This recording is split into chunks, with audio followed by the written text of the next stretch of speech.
오늘은 읽은 말씀을 가지고 세상에서 승리하려면 이런 제목으로 함께 같이 은혜를 나누기를 원합니다. 우리 믿음 생활을 어느 정도 해보신 분들이라면 신앙생활이 그렇게 만만한 게 아니구나 믿음으로 산다는 게 결코 쉬운 일이 아니구나 라는 것을 아마 다 깨달으시리라고 생각이 됩니다. 맞죠?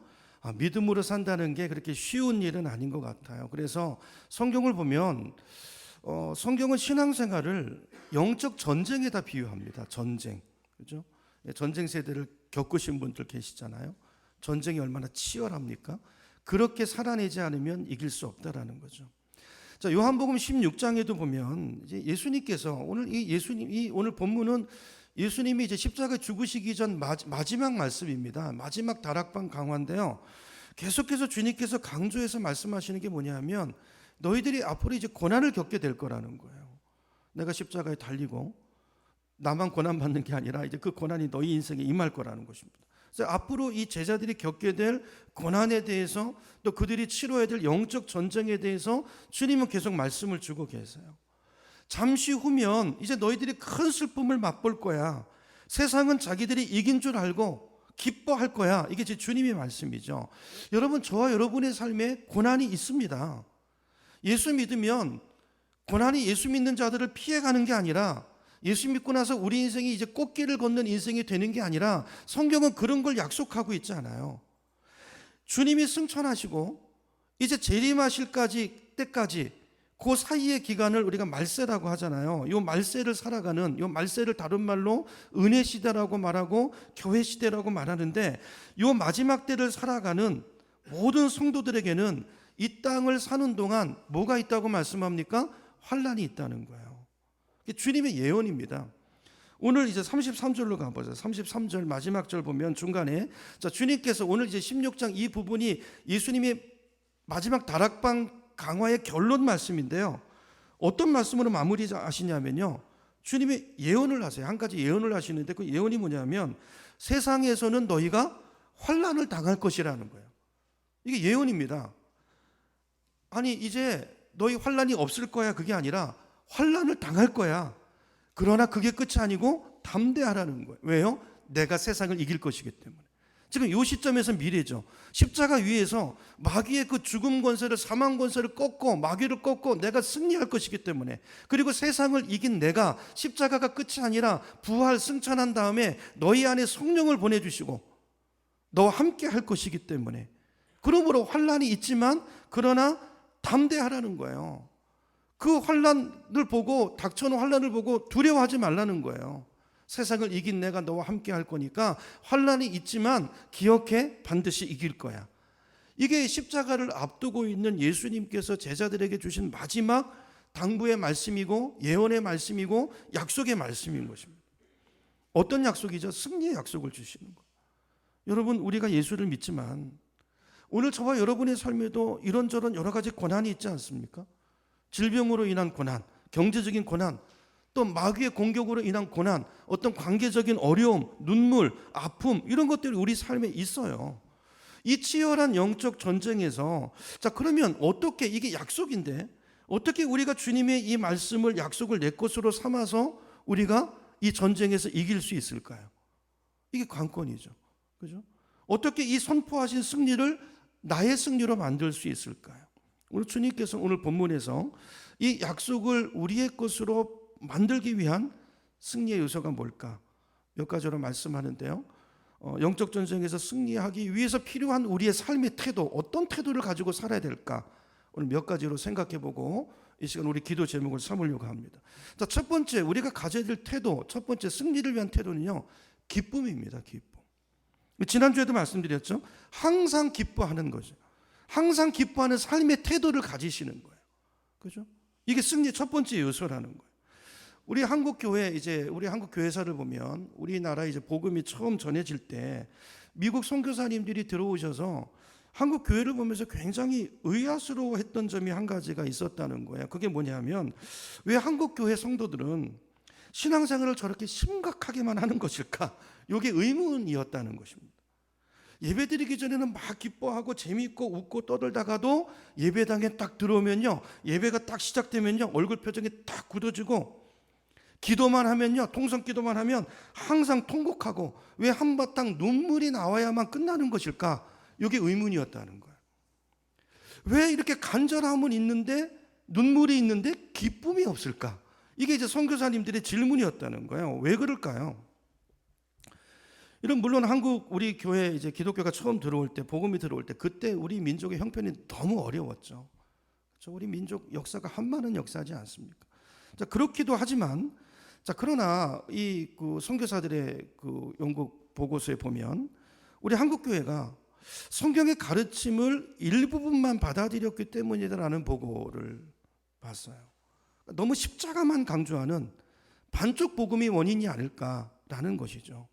여러분, 십자가가 우리 기독교의 중심입니다. 핵심입니다. 그러나 그게 끝이 아닙니다. 예수님이 부활하셨습니다. 그리고 우리 안에 성령을 보내셔서 지금 우리와 승리의 주님이, 부활의 주님이 우리와 함께 계십니다. 십자가를 통과해야 되지만 그것이 우리 신앙의 종착점이 아니에요. 그죠? 부활, 기쁨. 여러분, 성령이 우리 안에 오시면 성령이 내 안에 오신 가장 강력한 증거가 뭘까요? 기쁨입니다. 기쁨. 내 안에 성령이 오셨음을 뭘 보고 확인하죠? 기쁨, 주체할 수 없는 기쁨, 환경을 초월한 기쁨. 이게 어디서 오는 거예요? 내 안에 오신 성령에게서 오는 거예요. 성령이 주시는 기쁨인 거예요. 이 기쁨을 누리기를 원하시는 것이 주님의 마음이에요. 그죠? 이게 끝이 아닌 것입니다. 십자가가.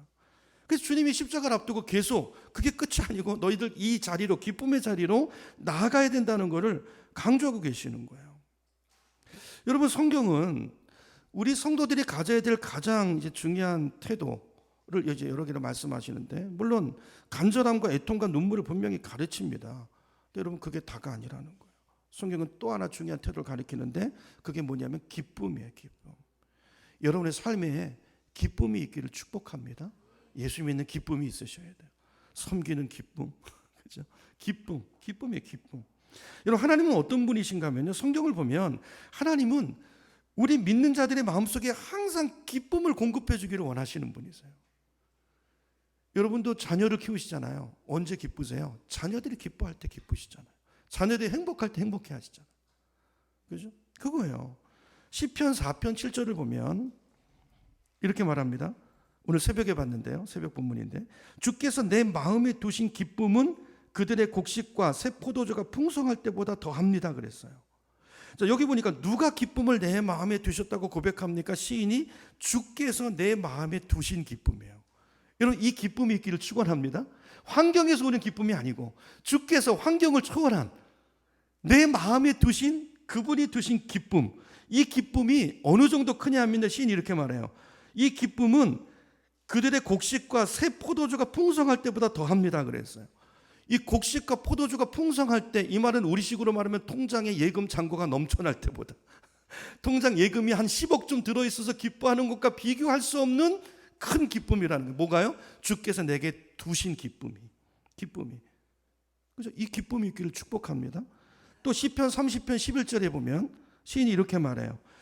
주께서 나의 슬픔이 변하여 내게 춤이 되게 하시며 나의 베옷을 벗기고 기쁨으로 띠띠우셨나이다 그랬어요. 자, 여러분, 하나님은 어떤 분이시냐면요, 우리에게 기쁨을 주시는 분이세요. 우리 인생에 인한 죄로 얼룩진 슬픔과 눈물과 원한, 이걸 가지고 버티면서 살다가 천국 가서 기쁨을 누리는 게 아니라 하나님의 나라가 이미 임했습니다.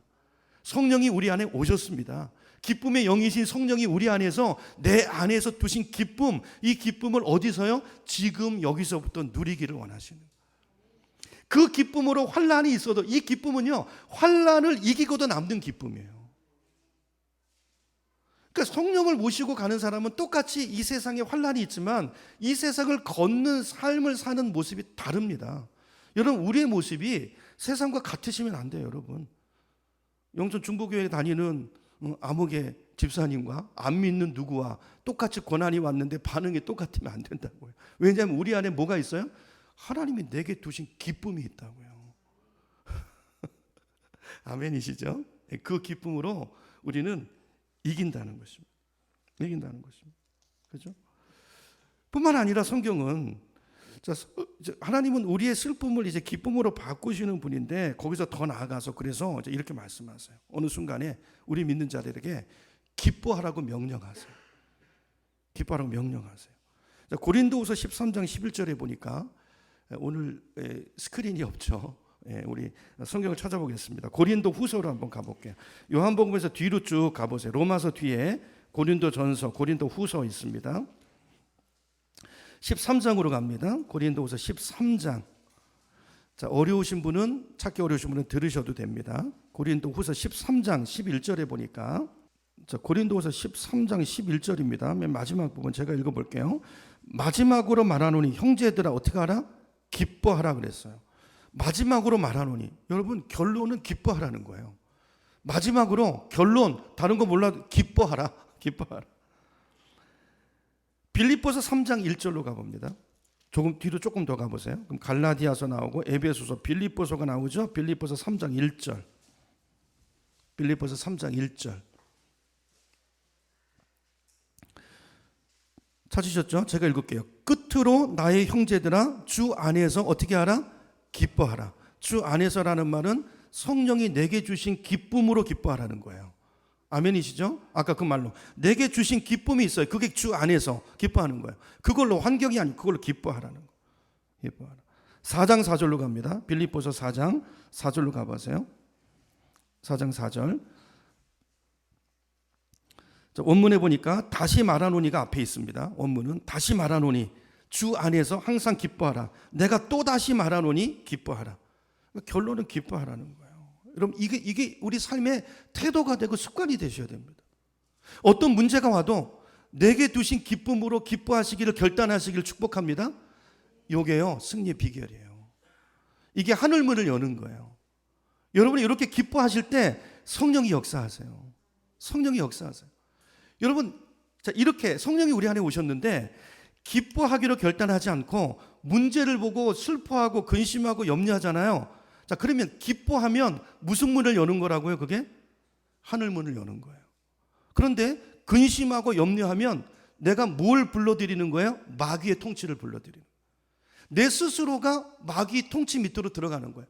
나를 지배해 주세요. 그렇게 하는 건 마찬가지예요. 마귀가 들어와서 지배합니다.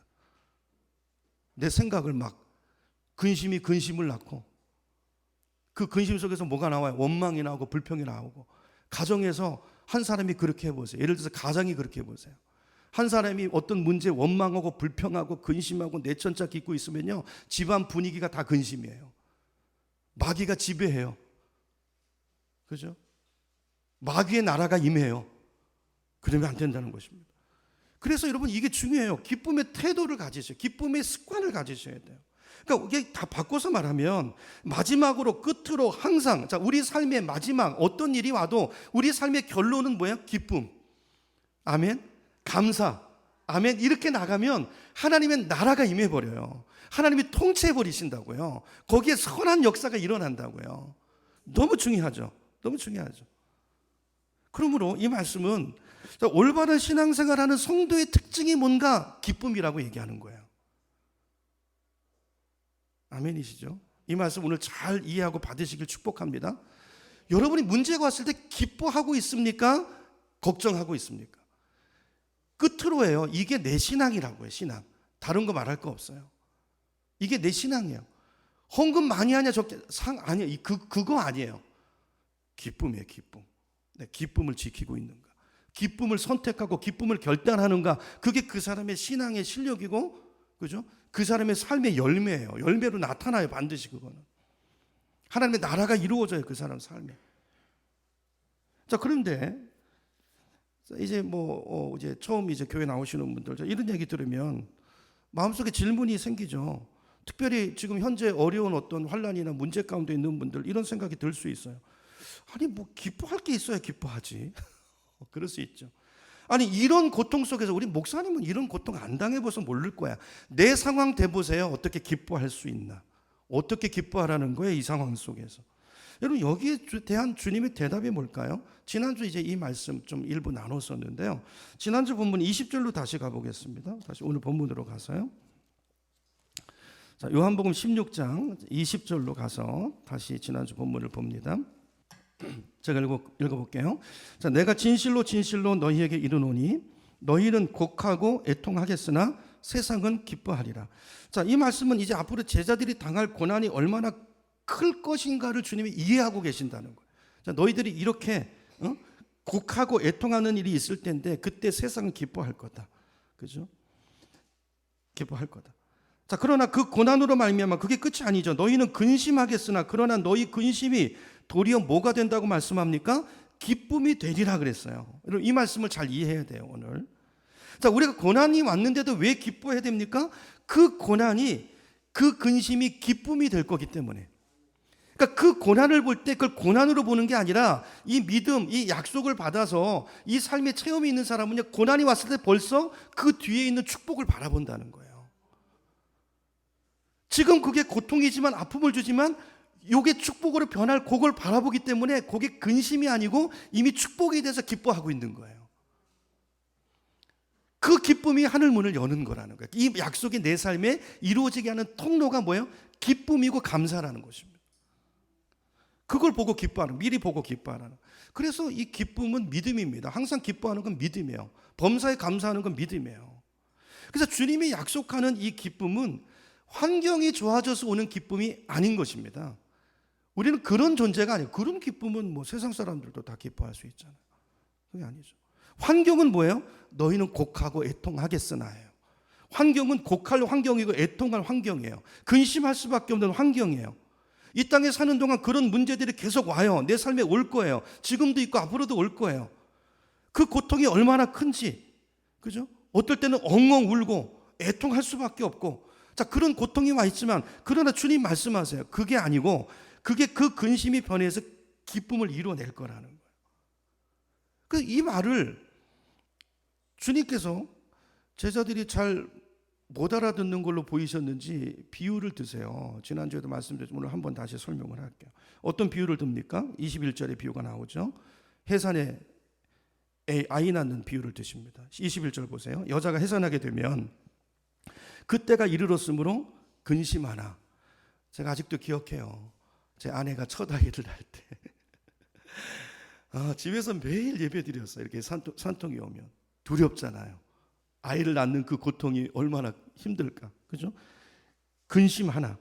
그러나 그 뒤에 보세요. 아이를 낳으면 세상에 사람 난 기쁨으로 말미암아 그 고통을 다시 기억하지 아니하느니라. 22절. 지금은 너희가 근심하나.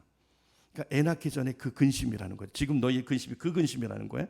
그러나 내가 너희를 다시 보리니 그게 끝이 아니고 너희 마음이 기쁠 것이요 너희 기쁨을 빼앗을 자가 없으리라. 여러분, 우리 인간이 느끼는 고통 중에 가장 큰 고통을 해산의 고통이라고 말하잖아요. 남자분들은 잘 모르시죠. 근데 저는 이제 미국에서, 이제 한국은 제가 이제 우리 첫째 둘째 날 때만 해도 분만실에 남자가 들어가는 병원이 거의 없었어요. 제가 이제 서울에서 날 때도 그때 첫째 둘째 병원이 이제 남자는 밖에서 기다렸고, 그죠? 이제 나면은 이제 나중에 봤는데, 저희가 이제 미국으로 가서 살 때 마지막 이제 막내 은선이를 미국에서 낳는데, 그때는요 분만실에 남자들을 다 들어오게 합니다. 미국은 다 들어오게 해요. 그래서 그 뭐죠? 이제 병실이 이제 유사시에 진통이 오기 시작하면 거기가 분만실로 바뀌어요. 거기다가 세팅을 해요. 그러니까 거기서 이제 봐요. 애 낳는 과정을 제가 막내 때 다 봤습니다. 다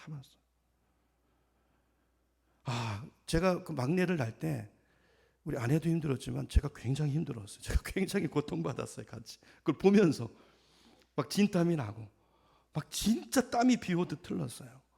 위에 새 아이 낳을 때는요, 뭐 지금 와서 얘기지만 제가 밖에서 커피 마시면서 이렇게 누워서 기다리고 있었는데, 셋째 때인가 승찬이 때는 제가 밖에서 잠이 들어가지고 코 골아가지고 간호사가 깨워가지고 저희 아내가 미워했다는 얘기도 들었는데, 미국에서 보기 전에는요 애 낳는 게 그렇게 힘든 건지 몰랐어요.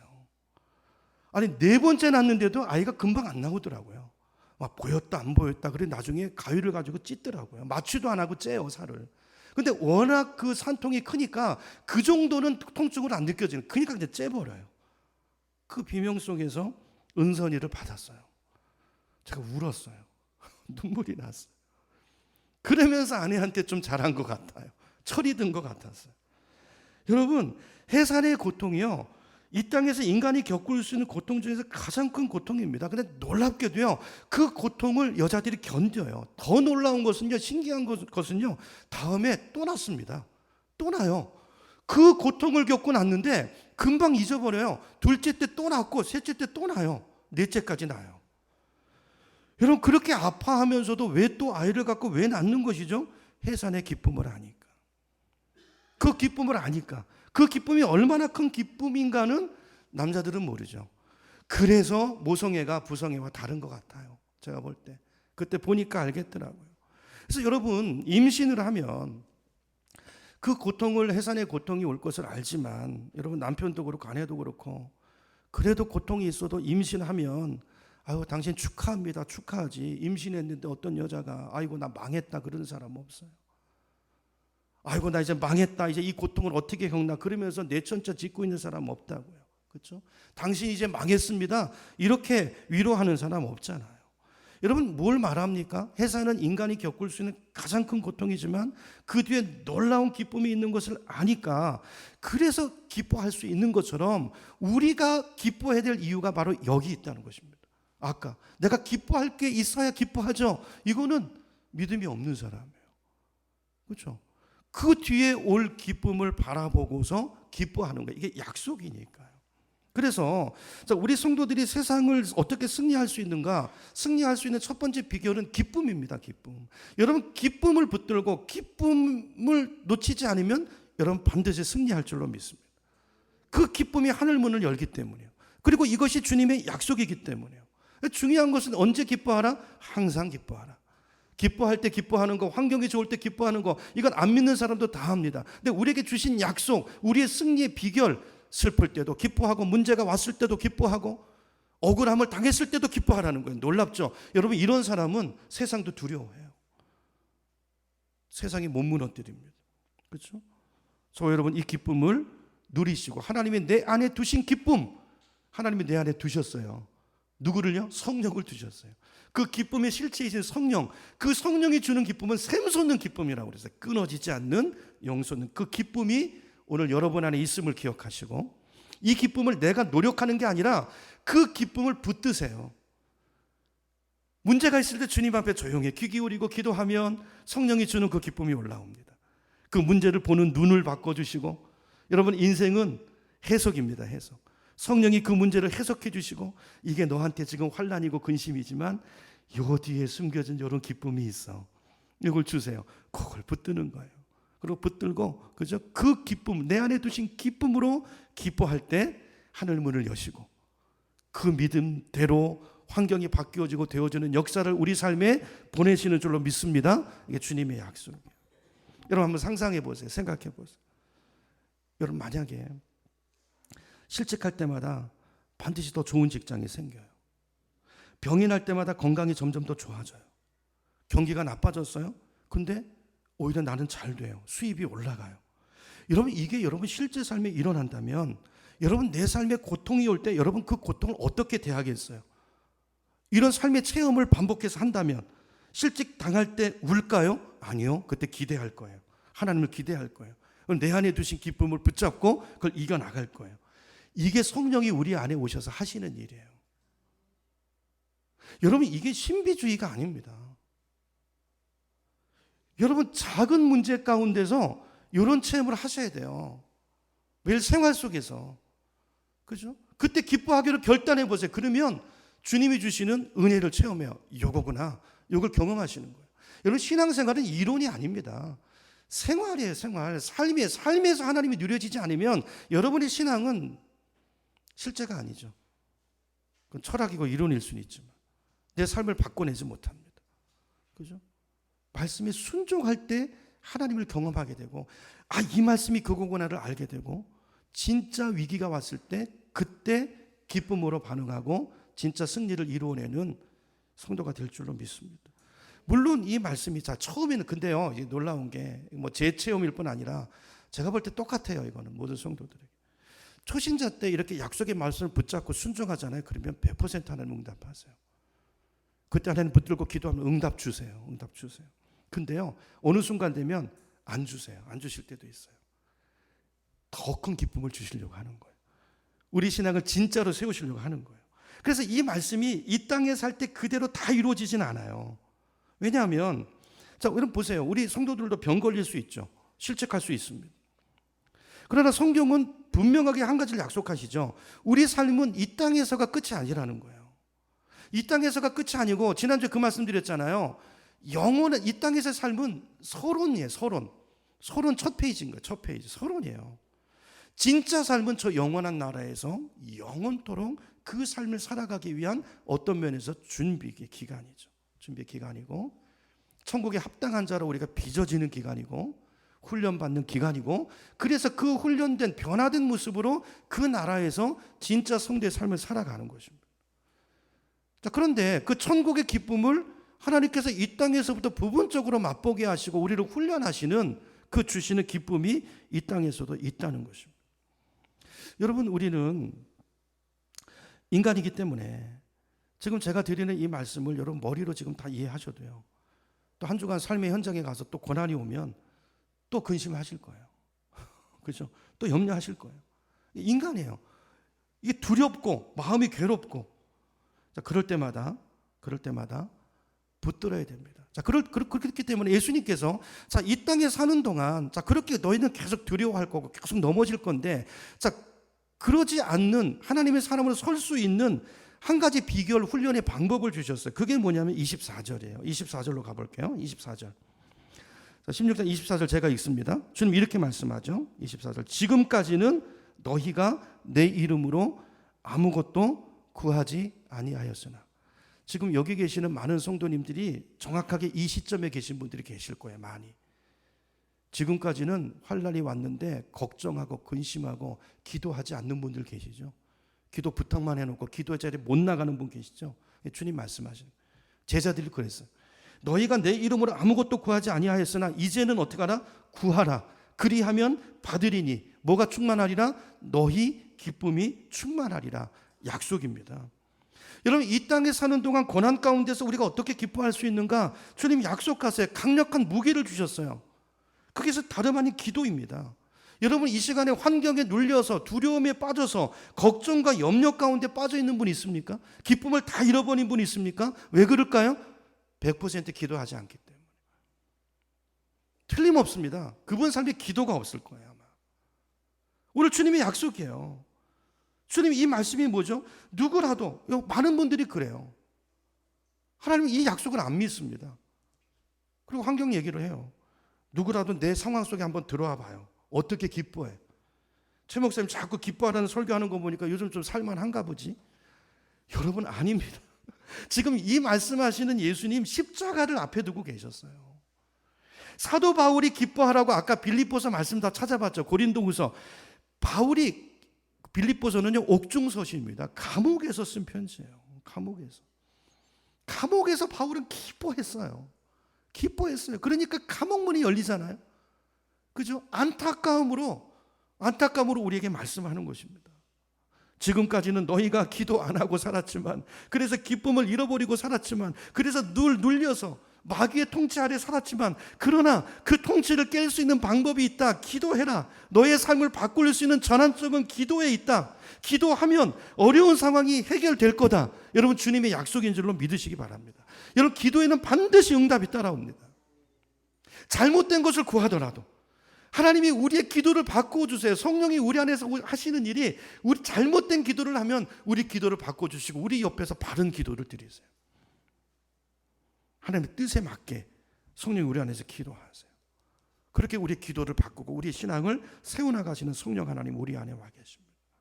여러분, 기도하면 반드시 여러분 안에 기쁨이 회복됩니다. 그리고 하나님이 내게 준 기쁨이 붙들어집니다. 그걸 붙들면 이긴 거예요. 여러분, 그 승리를 누리시는 저와 여러분 되기를 축원합니다. 여러분, 고난 가운데 있는 분들 많이 계시죠. 여러분, 고난이 어찌 쉽겠습니까? 근데 저도 제 인생을 돌아보니까 여러분, 고난이 온다고 기도되지 않더라고요. 근데 어느 순간에 기도하기 시작하니까 기쁨이 와요.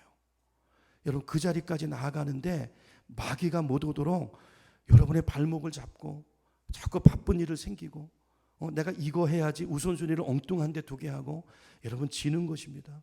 마귀가 그렇게 여러분의 인생을 장악하고 있는 것입니다. 기쁨을 누리지 못하도록, 하나님의 자녀로 살지 못하도록, 하나님의 승리를 누리지 못하도록 마귀가 여러분 안에 역사하고 있는 것입니다. 여러분의 생각이, 여러분의 습관이 마귀 아래 들어가 종속되어 있는 것입니다. 그게 내 생각인 줄 알지만 아니요, 마귀가 역사하고 있는 것을 모르고 영적 전쟁에서 지고 있는 것입니다. 여러분, 내 생각이 영적인 전쟁터입니다. 여기서부터 이기셔야 돼요. 습관을 바꾸셔야 돼요. 원망하고 비판하고 누굴 정죄하고 마귀가 주는 거예요. 사탄아 물러가라. 기쁨을 붙잡으시고 감사를 붙잡으시고, 그럴 때부터 어둠이 물러가고 하늘 문이 열리고 실제로 환경도 변화돼서, 내 믿음의 수준이 그 정도니까 환경이 변화돼서 기쁨을 알게 하세요. 그 기쁨을 통해서 내 안에 두신 더 큰 기쁨을 붙들게 하세요. 이렇게 우리를 세워가신다고요. 그래서 기쁨이 습관이 되면 그 사람은요, 사탄이 못 건드려요. 그 다음부터 사탄도요, 한두 번 걸어서 안 넘어가면 그냥 갑니다. 재미없어서 가요. 그죠? 왜 남자애들 그 여동생들 괴롭히는 거 좋아하잖아요. 왜 그래요? 툭 건드리면 엥 울고 그래. 재밌어요. 남자분들 맞죠? 재밌어요. 그래서 저도 어렸을 때 맨날 저도 고무줄 끊고 다니고 너무 재밌어요. 근데요, 반응이 없으면 재미없어요. 여러분, 마귀를 물리치시기 바랍니다. 야고보서에 보면 영적 전쟁을 이렇게 설명해요. 너는 하나님께 복종하라. 그리고 마귀를 대적하라. 그러면 마귀가 떠난다고 얘기하십니다. 하나님께 복종하는 게 뭐예요? 이 약속을 붙드는 거예요. 붙드는 거. 그렇게 승리하시기를 예수님의 이름으로 축원합니다. 자, 두 번째입니다. 두 번째, 자, 세상에서 승리하는 이제 두 번째 요소. 첫째는 기쁨이고 두 번째는 사랑입니다. 사랑. 여러분, 사랑의 확신을 가지셔야 돼요. 여러분이 누구세요? 여러분, 하나님의 사랑받는 자녀입니다. 이걸 붙드시는 거예요. 나는 하나님의 사랑받는 자야. 이게 팩트예요. 팩트. 이게 진리예요. 여러분, 누가 미워합니까? 괜찮아요. 하나님이 여러분 사랑하시잖아요. 예수님이 여러분을 위해서, 당신을 위해서 죽으셨잖아요. 그럼 됐잖아요. 그렇죠? 근데 자꾸 감정에 끌려가지 마세요. 여러분, 인간의 마음속에는 가장 깊고 큰 욕구가 뭔지 아세요? 그 사랑받기 위한 욕구입니다. 사랑받기 위한 욕구. 심리학자들은 인간의 마음속에 있는 가장 큰 두려움이 뭐냐면 거부감, 그러니까 거절감이에요. 거절당할 두려움이라는 거예요. 거절당하면 어떡하지? 거절당하면 어떡하지? 저도 제 아내한테 프로포즈 하는데 금식, 그 거절당할 두려움 때문에 거절감이에요. 거절감. 사랑에 대한 거절감. 그래서 대부분의 사람들은요, 어떤 두려움이 있냐면 내가 사랑받지 못하면 어떡하지? 모든 관계 속에서. 애들도 그거 있어요. 여러분, 가정에서 율법적으로 키우시면 안 됩니다. 율법적으로 키우시면 안 돼요. 애들 두려움이 있어요. 부모한테 버림받으면 어떡하지? 부모한테 사랑받지 못하면 어떡하지? 이 두려움을 다 마음속에 갖고 있다는 것입니다. 여러분, 우리가 누군가를 깊이 다가가서 사랑하지 못하는 이유도 뭘까요? 내 삶을 오픈하지 못하고 나를 있는 그대로 모습을 보이지 못하는 이유가 뭘까요? 이 거절당할 것에 대한 두려움 때문이에요. 거절당할까 봐 속이고 포장하고 있는 척하고 없는데, 이게 다 두려움이에요. 두려움. 이 두려움은 어디서부터 생긴 것입니까? 하나님을 떠나면서부터 시작이 된 거예요. 하나님 떠나면서. 그래서 파스칼은 이렇게 말합니다. 우리 인간의 마음에는 누구도 채울 수 없는 커다란 블랙홀이 있다는 거예요. 이 블랙홀을 누가 채울 수 있죠? 사람이 채울 수 없습니다. 이 블랙홀, 큰 구멍이 있는데 이건 하나님으로만 채워져, 하나님이 있던 자리예요. 쉽게 말하면 하나님이 있던 자리인데, 하나님께서 죄로 인해서 하나님과 분리되면서 온 공간인데, 이걸 뭘로 채울 수 있을까요? 세상으로 채울 수 있을까요? 온 세상을 갖다 놓아도 안 찹니다. 근데 사람들은 채울 수 없는 것을 가지고 그 문제를 해결하려고 한단 말이에요. 여러분, 사람에게 인정받으려고 하고, 얼마나 여러분 인생들이 참 다 어떻게 보면 안쓰럽죠. 가정에서부터 부모에게 인정받으려고 우리 형제들 간에 애쓰고, 학교 가면 선생님에게 눈에 들려고 애쓰고, 직장 가면 또 거기서 안 잘리려고 애쓰고, 이 몸부림. 거기서 사랑이 느껴지십니까? 여러분, 우리 안에 이 공간, 이 블랙홀을 누가 채울 수 있을까요? 이 공간을 채울 수 있는 분은 한 가지밖에 없어요. 그죠? 예수 그리스도. 그죠? 그분의 사랑 말고는 우리 공간을 채울 방법이 없습니다. 그래서 여러분, 이 땅의 모든 갈등과 문제, 아픔은 다 사랑받지 못하면서부터 시작이 되는 거예요. 여러분, 사람에게 인정받고 어떤 사람의 그 인정을 통해서 내 안에 뚫린 블랙홀을 채우려는 시도를 지금 당장 내려놓으시기 바랍니다. 가정에서 부부간에 그 모습으로 서로를 대할 때 그 갈등이 더 커지고요. 거기서부터 문제가 시작이 되는 거예요. 서로 결핍이 있어요. 결혼은 상대방으로 나를 채우기 위한 결혼이 아닙니다. 그 결혼은 반드시 실패해요. 자녀를 통해서 부부간이 안 되니까 이제 자녀한테 자기 기대와 그걸 다 걸어가지고 자녀의 성취를 통해서 이걸 채워보려는, 돈을 벌어서 채워보려는, 직원이 100명짜리 기업을 거느려서 사람들한테 이걸 채워보려는, 그걸로 채워지지 않습니다. 더 목마릅니다, 여러분. 그리고 그건 마귀의 함정입니다. 중요한 걸 다 잃어버리고 더 목말라 하고 더 마귀의 종이 돼서 끌려가는 인생을 살아갈 수밖에 없어요. 그 단절하시고 주님 앞에 나오셔야 돼요. 여러분, 아무리 어린 시절 불행한 인생을 살았다고 해도 그래서 누군가에게 자꾸 그래서 그 사람한테 공들이시면 여러분 그 공간이 더 커지실 거예요. 사람은 사람을 채울 수 없습니다. 그 시도 방법 시초부터가 잘못된 거예요. 사람은 사랑의 대상이지 의존의 대상이 아니에요. 그 사람도 결핍해요. 부족해요. 여러분, 우리가 하나님의 사랑을 진실로 마음에 받아들이면 내 안에 있는 모든 결핍, 불행과 상처는 다 씻겨지고 채워지는 은혜가 임하는 줄로 믿습니다. 그러므로 이 세상을 승리하는 비결은요, 내 마음에 임하신 나를 향한 하나님의 사랑을 확신하는 것입니다. 여러분, 이 확신이 있는 자는 나는 주님의 사랑받는 자야, 내 안에 성령이 오셨어, 그리고 그분과 교제하고 그분 안에서 그분의 기쁨을 누리고 그분의 사랑을 붙잡고 그 십자가를 붙들고 매일매일 살아가는 자는, 이 확신이 있는 자는 결핍을 채워졌기 때문에 어떤 악에도 지지 않습니다. 어떤 고난 속에서도 좌절하지 않습니다.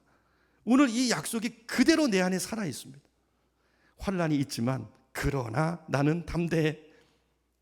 그러나 나는 기뻐해. 주님이 내 안에 주신 기쁨이 있어.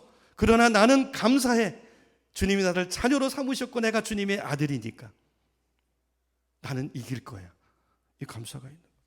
그래서 사도 바울은 이 감격을, 이 사랑을 로마서 8장에서 이렇게 외칩니다. 이거 찾아볼게요. 중요하니까 요한복음 뒤로 가봅니다. 사도행전 뒤에 로마서 8장으로 가보겠습니다.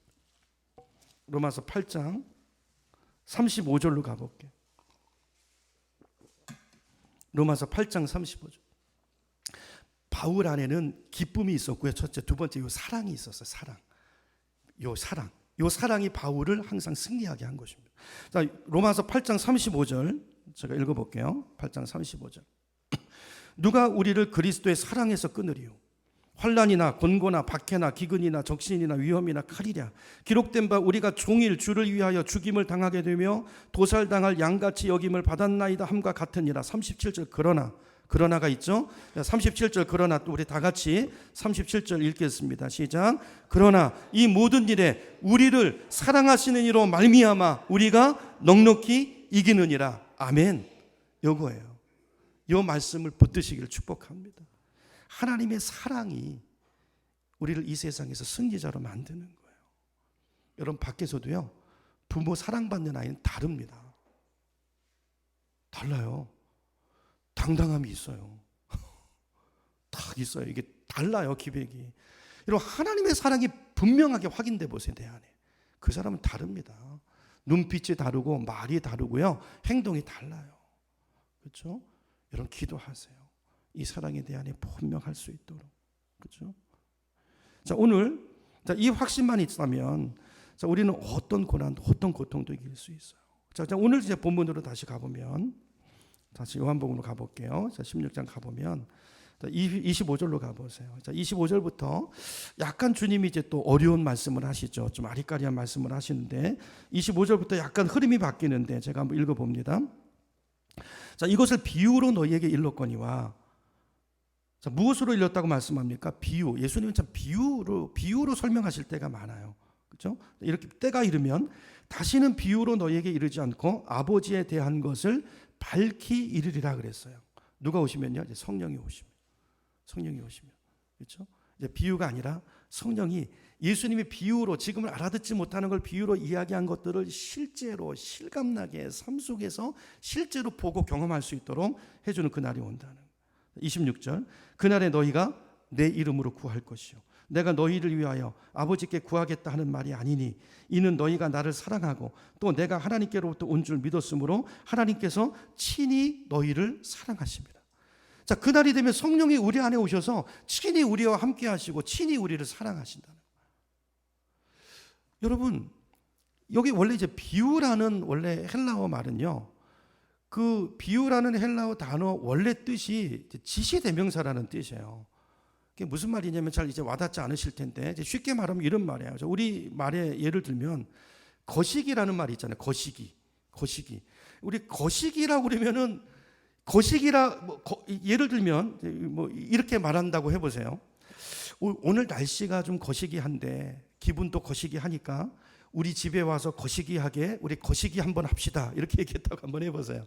그러면요, 여러분 이 말이 이해가 되시나요? 오늘 날씨가 거시기해서 이 말은 여러분 이해가 되시죠? 기분도 거시기하니 이것도 알겠죠? 뭔지 우리 집에 와서 거시기하게 거시기 한번 합시다. 자, 이 앞에까지 날씨가 거시기하고 기분도 거시기하니까 우리 집에 와서 거시기하게 여기까지는 대부분 그래도 우리 문화권에서 알아들어요. 그런데 우리 거시기 한번 합시다. 이 말은요, 친밀한 관계가 그 사람과 관계가 있는 사람만 이해할 수 있는 말이에요. 이해가 되시나요? 그렇죠? 그 사람과 예를 들면 이런 일이 있었을 때 날씨가 거시기 했을 때 집에 와서 거시기 한다는 게 그게 뭐 날씨가 거시기 하니까 뭐 파전 부쳐 먹자는 얘기인지 아니면 날씨가 꾸지꾸지하니까 뭐 고돌이 한번 치자는 말인지 이 말은요 그 사람과 삶을 같이 해보지 못하고 이 체험이 없는 사람은 못 알아듣는 말이에요. 그렇죠? 근데 함께 한 사람은 그게 뭔지 알죠. 그래서 예수님이 이렇게 말씀하셨다라는 거예요. 그래서 성령이 그 안에 있는 사람은 이 말을 알아들어요, 못 알아들어요? 알아들어요. 성령을 통해서. 성령은 누굽니까? 하나님을 아시고 우리를 아시는 분이잖아요. 그렇죠? 성령이 없는 사람은 이 말의 진리에 단절이 온다는 얘기예요. 이해가 되시나요? 그러니까 중요한 것은 신앙생활은 관계인 것입니다. 관계. 여러분 주님과 함께하고 주님과 날마다 동행하는 사람은 주님과 나와의 사이에 이 거시기한 비밀이 날마다 쌓여져 가는 줄로 믿습니다. 그렇죠? 근데 외부 사람은 몰라요. 그러니까 우리가 누리는 이 기쁨을 세상은 모릅니다. 몰라요. 여러분 이 기쁨이 여러분에게 있으신가요? 이게 있냐는 거예요. 뭐 고스톱을 쳤든 파전을 부쳐 먹었든 날씨가 거시기 했을 때 거시기한 그 체험이 있냐고요. 그렇죠? 그러니까 성령이 오시면 너희 신앙생활이 이렇게 실제가 될 거라는 거예요.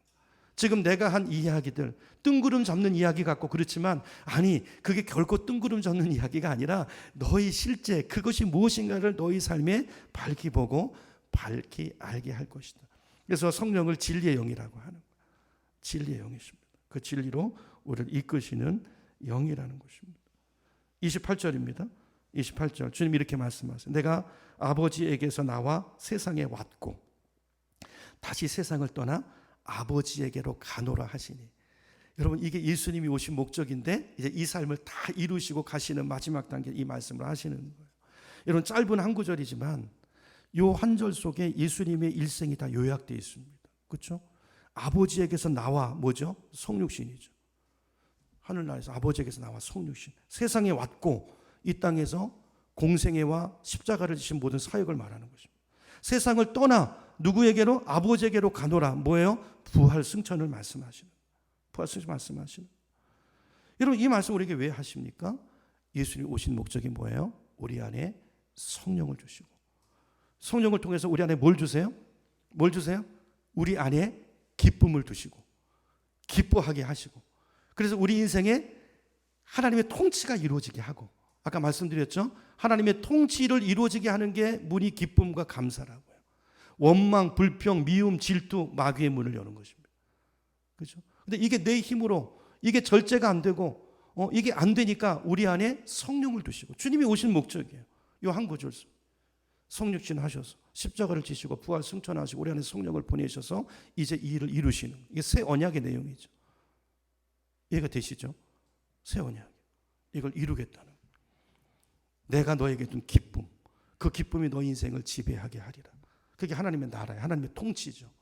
그죠? 그리고 예수 그리스도의 그 십자가의 사랑이, 그것이 내 삶에 믿어지고 적용되도록 하시는 분이 누구라고 그랬어요? 성령의 사역을 얘기할 때 성령의 사역이라고 그랬죠.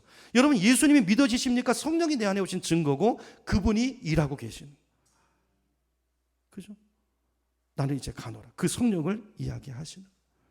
여러분, 주님께서 이렇게 설명하시니까 제자들이 뭐라고 응답합니까? 자, 응답을 보면, 자, 그 핵심 뜻을 29절로 가보세요. 자, 29절 제가 봅니다. 제자들이 말하되 지금은 밝히 말씀하시고 아무 비유로도 하지 아니하시니, 30절, 우리가 지금에야 주께서 모든 것을 아시고 또 사람의 물음을 기다리지 않는 줄 아나이다. 이로써 하나님께로부터 나오심을 우리가 뭐하나이다? 믿사옵나이다. 예수께서 대답하시되 이제는 너희가 믿느냐? 뭐예요? 예수 말씀 알아들은 거죠. 그러니까 결국 여러분, 이 성령, 그런데도 머리로 이해하지만 예수님께서 이 말씀을 하시고 십자가에 죽으시고 그리고 나중에 뭐라고 그랬어요? 너희는 아직 아니죠. 예루살렘을 떠나지 말고 내가 약속한 이 성령이 오실 때까지 어떻게 하라? 그 성령을 기다리라 그러셨어요. 그 성령이 너에게 오시면 내가 말한 이 모든 것이 너희 안에 이루어지리라. 너희가 권능을 받고 예루살렘과 유다와 사마리아와 땅끝까지 가서 내 증인이 되리라. 그렇죠? 이 오늘 예수님의 가마에서 주님이 주시는 말씀인 것입니다. 여러분, 오늘 우리에게 이 확신이 있기를 축원합니다. 우리 안에 주님이 주신 기쁨, 여러분, 그래서 성령을 주목하셔야 돼요. 늘 성령과 대화하고 그분과 교제하고 그분을 따라 사시기를, 그런 한 주가 되기를 축원합니다. 그분이 내 안에 두신 기쁨, 그 기쁨으로 기뻐하고, 그리고 어떤 문제가 생기면 그분께 물어보세요. 이게 여러분 습관이 되고 훈련이 되셔요. 물어보시고, 그죠? 그분이 주시는 해석을 따라 생각하고. 이전에 내가 생각하던 방식이 있죠. 옛사람, 그 속에 누가 있을까요? 마귀가 있어요. 옛사람의 습관, 내 생각의 사고의 패턴 속에 마귀가 들어있다고요. 그렇게 생각하면 하나님의 통치가 이루어지지 않습니다. 그래서 마귀의 통치가 이루어졌던 거예요. 이 생각이 견고한 진이 돼서 내 안에 있다고요. 이 옛사람을 십자가에 못 박으시고 이제는 성령이 주시는 새 사람으로 새 마음과 새 생각을 따라 살아야 돼요. 그분이 주시는 기쁨을 붙들어야 돼요. 그죠? 그분이 주시는 생각을 붙들어야 돼요. 말씀을 결론 삼고 그 말씀을 따라갈 때 우리 삶에 하나님의 나라가 이루어지고 주님의 뜻이 이루어지는 놀라운 인생이 될 줄로 믿습니다. 그런 은혜를 누리시는 우리 모두가 되기를 주님의 이름으로 축원합니다.